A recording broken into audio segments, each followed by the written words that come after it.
Ang aking spoken poetry ay tungkol sa himagsik laban sa maling kaugalian ni Francisco Baltazar.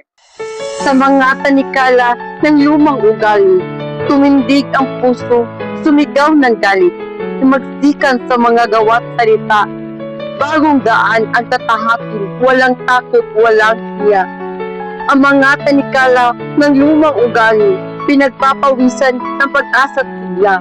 Ang pag-asa'y sumibol, ang puso'y kumilos, laban sa mga kaugalian, tayo'y magkaisa. Mga tinig ng pagbabago, mga yapak ng lakas, tawid sa nakaraan patungo sa kinabukas. Balagtas, balagtas ang iyong mga salita'y armas, sa laban ng pagbabago tayo'y may tapang. Ang mga puso'y nag-aalab, ang mga diwa'y nagising, laban sa mga kaugalian, tayo'y magkakapit-bisig. Bago simula, bagong pag-asa sa paglalakbay ng pagbabago, tayo'y walang takot, walang hiya.